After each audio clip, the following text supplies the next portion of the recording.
A wrestler's physique is one of the few things they control without major input from the higher-ups. Look at the size of Braun Strowman. He's even bigger and badder than before. So returning from an injury or hiatus means a fresh start in every sense. And Rusev looks good here. Like you said, we've not seen this man in some time. Look at that form. Everyone wants to return better than they were before, and a wrestler can prove this by coming back in peak physical condition. Carlito in unbelievable physical condition. My goodness. What's in those apples? So when someone disappears from TV, whether it's injury, personal crisis, or just burning out, what they look like when they come back says everything. My second promo shot. I'm not getting those results without these performance enhancers. Some return the same, some return worse, but a rare few, they come back looking like a completely different human being. I mean, you're shredded to the bone. I know you're working really hard. There's nobody in the WWE that's out training me. There's nobody in the WWE that's out dieting me. What is that on your skin? Are those veins? You look like a road map. Back in the day, WWE was a hub for muscular, chemically assisted physiques. I did maybe 1 or 2 cycles a year. But when you figure in 1990, it was still about the 6'8" giant. So at 5'11", maybe, I figured I at least had to look the part. Today, we're counting down 20 of the most jaw-dropping physical transformations in wrestling history. How much do you eat a day? 6,200 calories. Like, that's the only way I can stay at.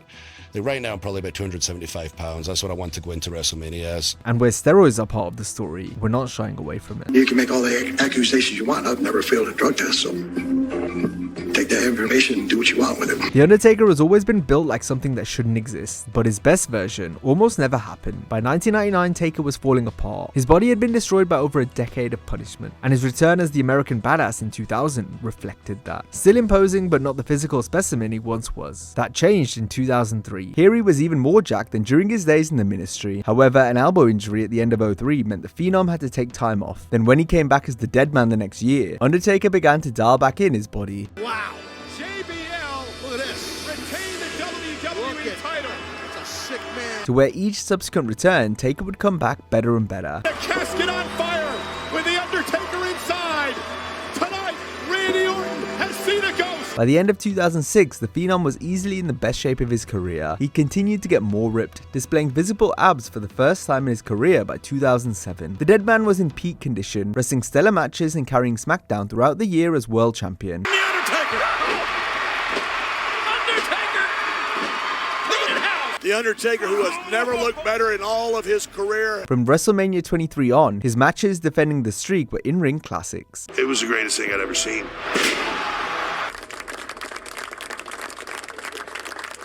Given his advancing age, Take began prioritizing his gas tank and athleticism rather than getting all cut up. Taker's work didn't begin to drop off until years later. Show them who the you are. Last year, killed this thing. He was beat up physically, which took a toll on his body and how hard he could train. At this point, the Phenom, now aged 52, was determined to turn back the clock and be the Taker we all know and love. To do this, he had to train incredibly hard for his match with John Cena at WrestleMania 34. Pants I wore last year. The Dead Man looked great, his working boots were back on, and he was ready to have another knockdown, drag-out streak match once again. Undertaker is moving like we haven't seen in quite some time. He looks healthy, he looks agile. But sadly, his bout with Cena didn't even last 3 minutes.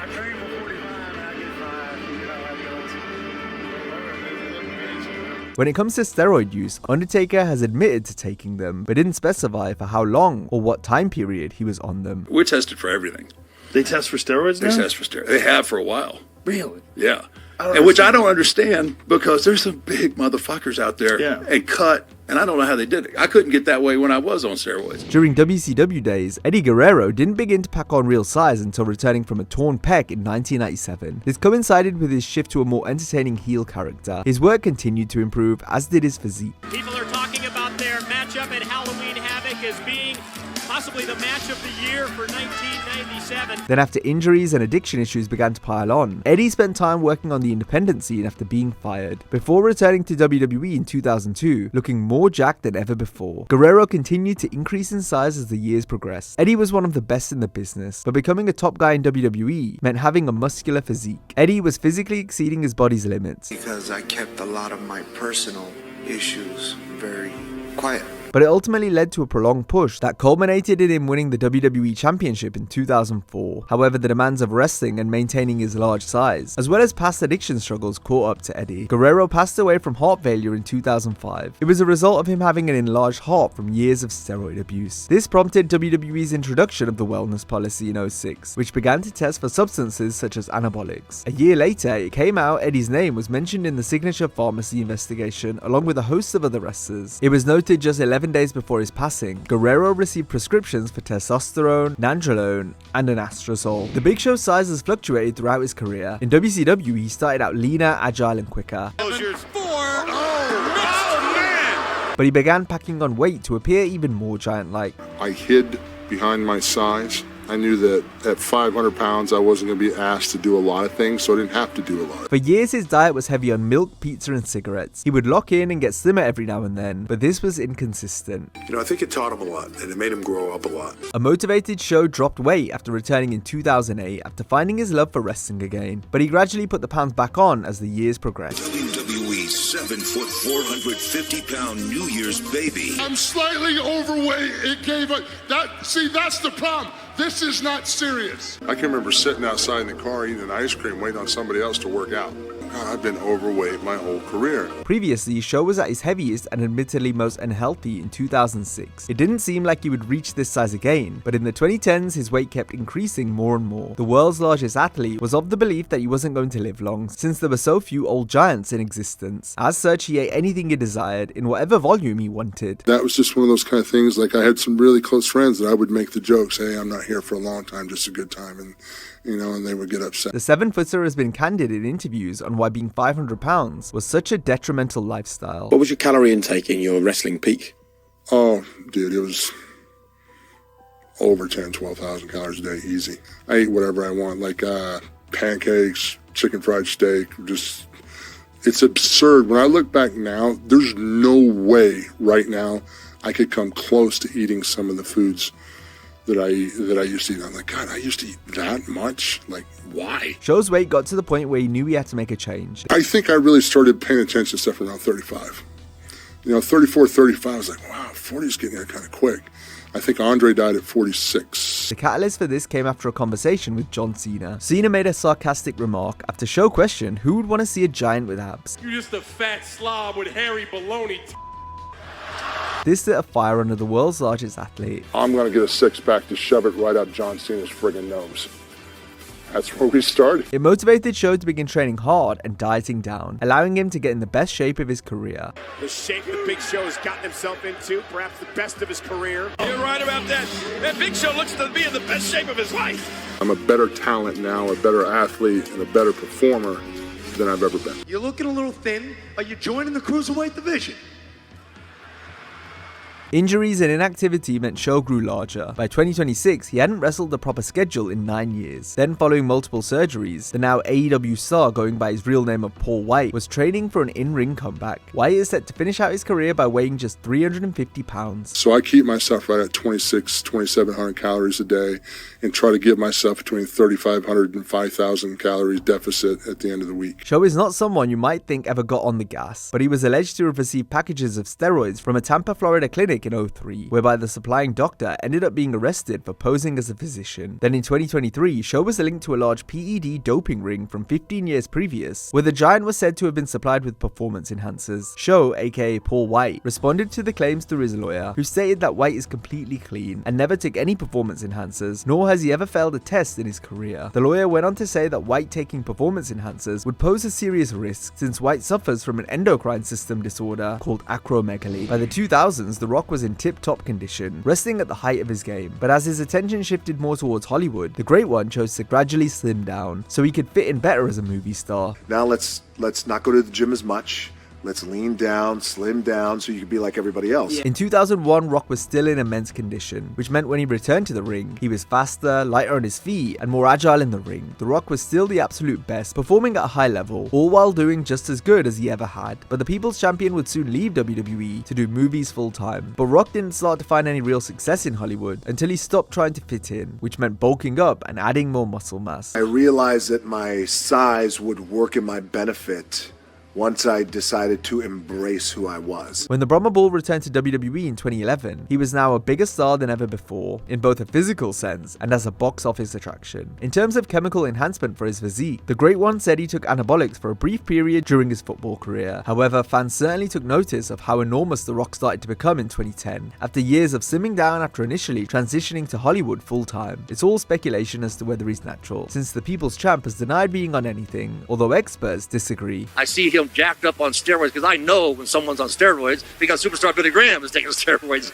and I enjoy taking steroids. Nevertheless, the Brahma Bull has maintained his beefy, jacked up appearance, looking more cut than ever during his WrestleMania 40 showdown in Philadelphia. This was also during the time he was filming The Smashing Machine to play MMA legend Mark Kerr. Following this, Rock began to slim down for health reasons and to branch out his movie roles following the performance of his career in Smashing Machine. I'm going to play a man known as a Chicken Man. I put on over 30 pounds to play Mark Kerr. I had to come back down to normal weight and then probably lose but maybe somewhere in the 25 to 30 pounds just to play the Chicken Man. Do you miss your French toast? Jinder Mahal was in decent shape for most of his first run with WWE. Once he joined 3MB, his body took a hit due to drinking more alcohol and working out less. After being released in 2014, Jinder returned 2 years later to wrestle on Raw following the brand extension. When Mahal first came back, he wasn't in the best of shape, since he'd only just begun to work out properly again. But as the months progressed, Jinder's physique got better and better, and by the end of the year, he was in tremendous physical condition. Mahal has gotten himself in tremendous shape. What is that on your skin? Are those veins? You look like a road map.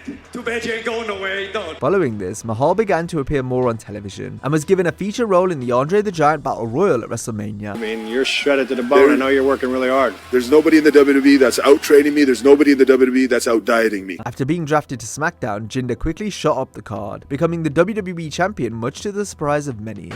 Listen to this! Jinder Mahal is the new WWE champion! It's no secret how much Vince McMahon appreciated a great physique. This, along with the company wanting to make greater waves in the Indian market, led to Jinder's push throughout 2017. In response to whether he was on PEDs or not, Mahal said the following: "Nobody sees the work I'm putting in at the gym. People don't have that much knowledge about diet and the effects that diet alone can have on your body. You can totally transform yourself just by cutting carbs and even something as simple as drinking a gallon of water a day." Jinder went on to say that he'd been tested plenty of times, but never failed once. Have you ever failed a drug test? No. How many times would you say you've been tested since you got back to WWE? At least 25 times. In a similar vein to Jinder, Maven didn't have a big muscular physique upon initially working for the WWE, and this didn't change for Maven until he returned from injury in 2004. I was a little bit out of shape when I went back, and guys were ribbing me and everything, and you best believe I got home, and yeah, I was pounding stuff. Maven has been quite open on his YouTube channel about how he used steroids to achieve this look. My second promo shot, I'm not getting those results without these performance enhancers. He said that up to 90% of the roster were on the gas during his run. One of the top officials come up to me, and he didn't outright say, "Hey, we're going to need you to get on this." What he told me was, "Have you thought about talking to some of the boys about that creatine that they're on?" I asked around, said, "Am I hearing what I think I'm hearing?" They informed me, "Yes, you are." Maven stated that using roids made his matches against bigger wrestlers more believable. His new shredded physique also offered him greater opportunities within the company, and this is especially true for the period in which he returned. After hopping on the gas, Maven was now much more figured into TV and storylines compared to before he got hurt, appearing regularly on Raw, wrestling the likes of Kane and Batista. You gotta be kidding me! Good night. No. Maven, wait a minute. Maven even got to main event Raw versus then world champion Triple H. Maven also featured heavily in that year's Survivor Series, where he helped his team to victory, and then turned heel shortly after.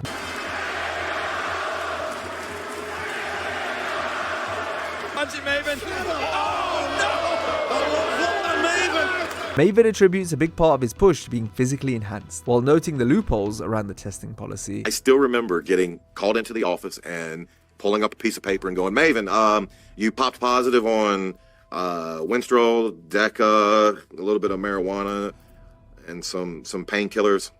Don't let it become a habit. And out the door I went. Perhaps the most famous bulk up following an injury came courtesy of Triple H in January 2002. After tearing his quad 8 months prior, the game went through intense rehab, adopting an intense training regimen that saw him balloon in size upon returning. He was utterly gigantic, and gaining size was certainly the agenda during his time off, as seen during an interview on WWF XS from August 01, 5 months before his return. If I'm in this kind of shape now, what do you think it's going to be like when I come back, huh?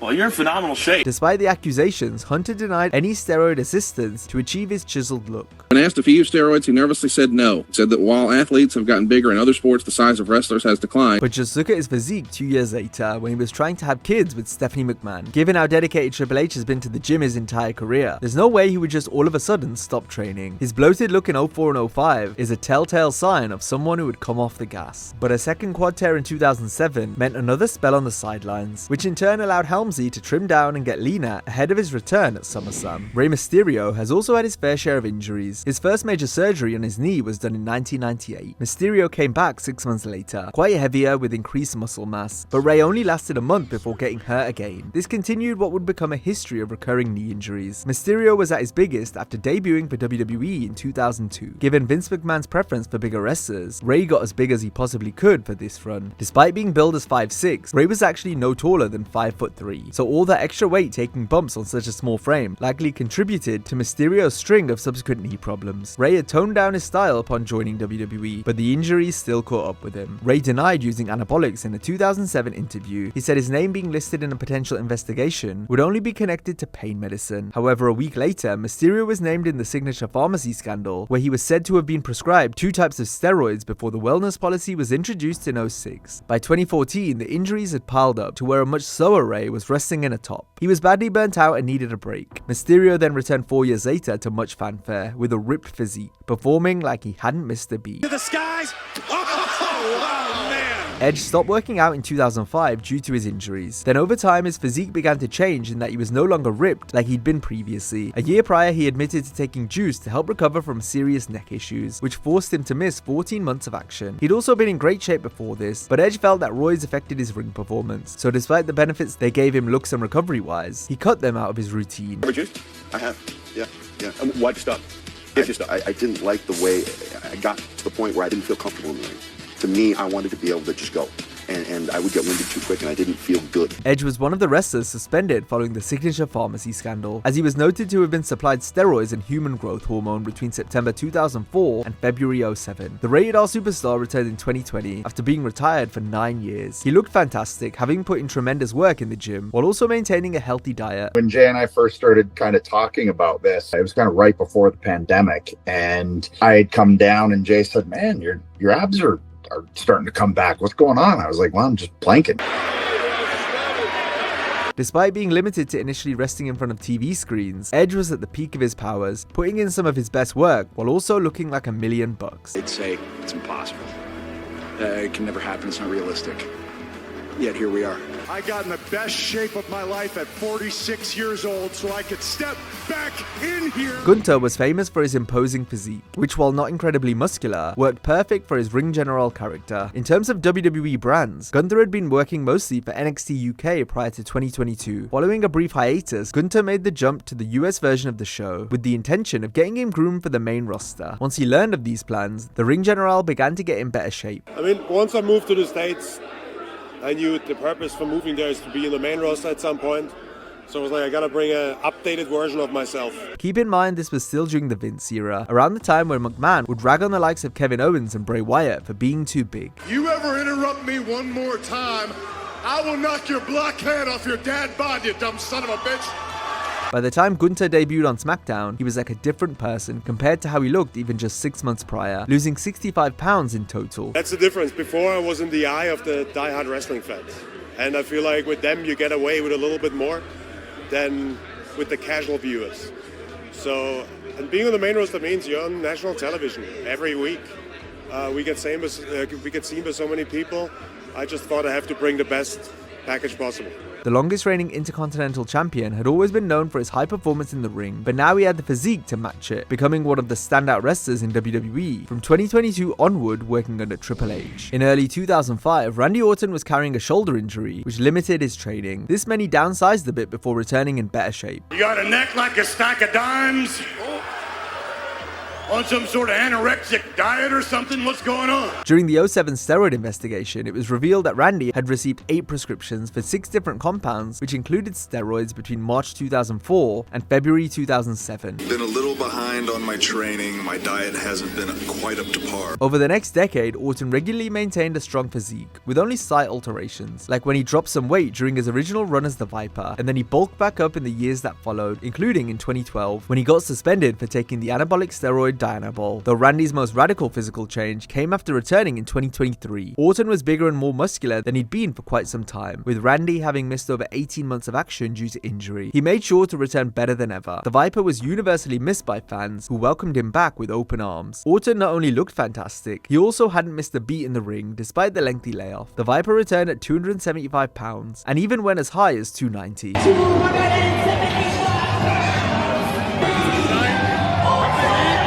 You look fantastic, and people comment to me all the time about how great you look. Steph, so what are some of the things I got you're my back doing? fixed, and I changed my diet, and then the weight just piled on. And I found a trainer who, for the first time in my life, I had a trainer who understood my injuries and worked with me, like, just individually, like in a custom manner, just for me. Yeah. And it was like, okay, you got no ass.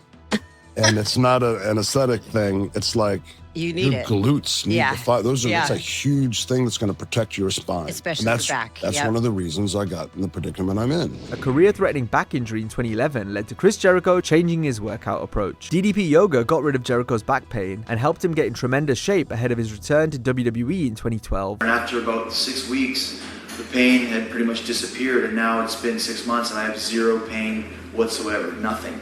When I came back to the WWE in 2012, I was in the best shape of my life. Jericho's next major body change occurred at the beginning of his run with New Japan in 2018. Chris decided to gain weight so he could appear more menacing as a heel, while also appearing larger than some of the wrestlers he was working with. This continued when Jericho joined All Elite Wrestling, although all of that added weight began to slow Chris down in the ring. Eventually, a health scare at the end of 2021 led to Jericho slimming down. He'd cut back on drinking, completely changed his diet, and lost over 30 pounds. Jericho is in as good a shape as he's been in years. You want a cookie?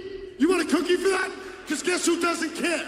Y2J said he dabbled with steroids in the earlier part of his career, but not enough to where WWE banning them affected him negatively. I did maybe 1 or 2 cycles a year because I was always in good shape anyways, and I was never going to be a muscle guy. But when you figure in 1990, 91, 92, it was still about the 6'8" giants. Yeah. So at 5'11", maybe 5'10.5", I figured I at least had to look the part, right? So I still trained hard, but I mean, it wasn't even part of, no one ever told me you have to take steroids. No one ever said it. And I never really did, but I would take a few here and there.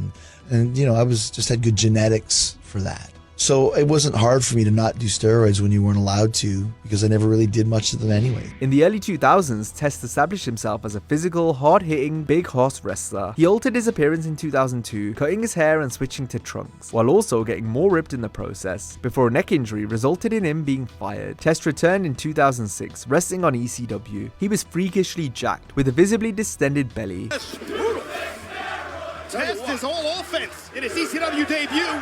Absolutely all offense. Test has been open about taking PEDs and prescription medication, which would have led to his muscular look. Test's second run with the WWE wouldn't last long. He departed after violating the wellness policy, and it was his struggles with substance abuse that contributed to Test's untimely demise in 2009. In a chilling final interview, 17 months before his passing, Test looked to have turned the corner in his life after getting sober, though sadly his demons would take hold once again. Just turned 32 years old and went to 8 funerals this year. I mean, I shouldn't be going to funerals at 32 years old. It opened my eyes. It made me take my foot out of the grave and step back and say, what am I doing? Do I want to join that club? Hell no, I don't want to join that club.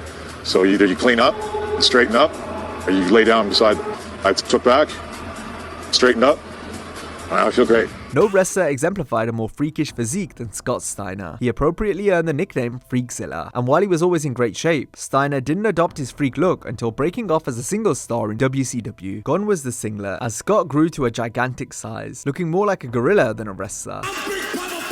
Scott Steiner. Genetic freak, big bad booty daddy. My freaks call me Big Bad Booty Daddy. And they called me the daddy. That's the big bad booty daddy. Scott maintained this appearance until injuries and old age forced him to downsize. Steiner has always reiterated how he's never failed a test in his entire career. You can make all the accusations you want. I've never failed a drug test, so take that information and do what you want with it. Though there was one occasion where WWE asked him to take one. Freakzilla agreed, but on one condition. I want you to take a drug test now. It's like, that was basically my fuck you, but I'm like, yeah, tell that motherfucker to pick up a limousine and we'll go down together. So I know that motherfucker's hot, juices and kills, man. Fuck him. Kane's first major body transformation took place after he returned from a torn bicep in 2002. The nature of the injury affected his training to the point where he became less and less muscular as time went on. The last time I was involved in a relationship, I tombstoned a priest. The Big Red Machine got himself in tremendous shape after becoming Corporate Kane. Here he slimmed down, displaying a more cut-up physique with visible abs. It was the best he'd looked since first losing his mask in 2003. Well, he was going to lay down and have to get undressed to do it. Since retiring from the ring and now during his time in office as the mayor of Knox County, Tennessee, Kane has condemned the use of performance enhancers. He claims that he never took any in his career. When Brock Lesnar returned in 2012, he looked quite different compared to the last time we saw him on WWE TV. Brock had trimmed down to fight in UFC, but began bulking up after stepping back in the ring.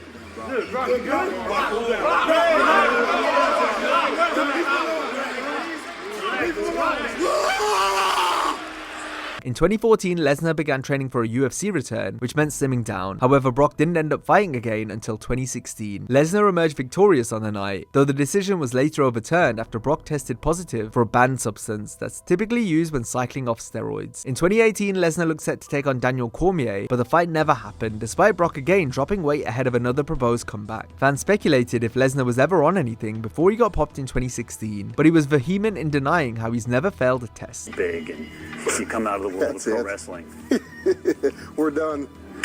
Thanks, guys. I have never failed a drug test. Previously, Brock was arrested in 2001 for illegal possession of steroids. However, he beat a felony charge when lab tests confirmed the substances he had were a legally prescribed growth hormone described by Lesnar's attorney as a vitamin supplement. Drew McIntyre had a tough time during his last few years of his first WWE run. Not only was McIntyre relegated to being a lower card enhancement talent, but a string of personal issues compounded with his release from the company. In his time away, Drew was like a man possessed. Unhappy with his appearance, McIntyre revamped his diet and training regime. This, coupled with the sensational run on the independent scene, saw WWE come calling once more. Good luck, and I'll see you down the road.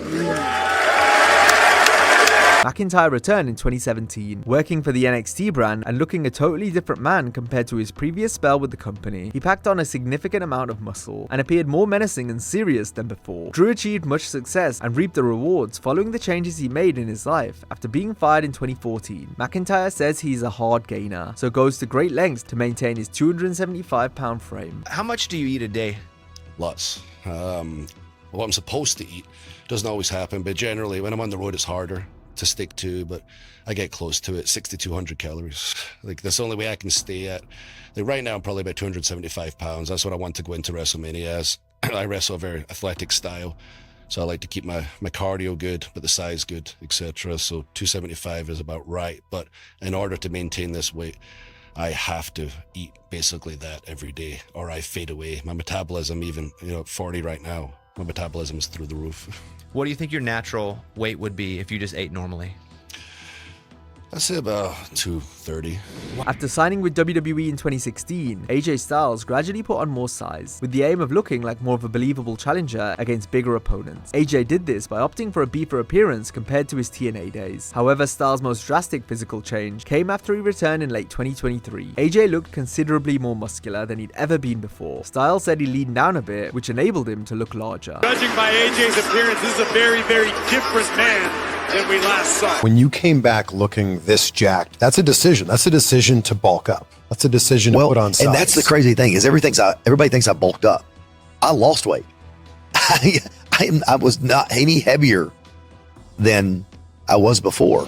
Throughout his career, Bradshaw maintained a burly power physique. He got into decent shape after returning in 2003 and later transitioning to the JBL character, but a persistent back issue led to his weight increasing and ultimately saw him stepping away from active competition in 2006. A noticeably thinner Layfield returned to the ring in 2007, having lost over 50 pounds. While he wasn't jacked like some of our other entries, Bradshaw got down to the lowest weight of his career at 240 pounds, having ballooned to over 300 after he stopped wrestling. JBL even appeared on the cover of a fitness magazine as a result of the weight loss. 2 years ago, I broke my back and ballooned to 330 pounds. But with Energy Plus, I had the energy to work out and to lose almost 100 pounds. Braun Strowman's strongman background ultimately led him to the WWE. He debuted as a 400-pound protected monster in the Wyatt family. Braun didn't begin to dial it in from a work perspective until he became a singles wrestler. This is also true from a physical point of view, as Strowman gradually got himself in better shape. Braun's most impressive transformation occurred ahead of his return to WWE in 2022.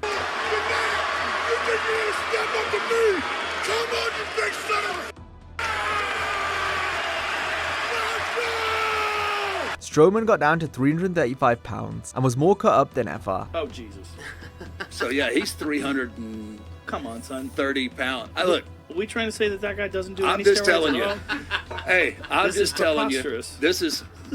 They test him, and then they give him a grade A. Good job. You're on just saying steroids. Look, I can only say what I've had to go through. Braun had previously denied such accusations after a syringe was visible in a photo he posted online. Strowman stated it was for B12 shots he required because his body is sensitive to caffeine. Now, if you enjoyed this video, be sure to check out our similar video on WWE wrestlers who cheated for real. Hope you have a great day, and I'll see you next time.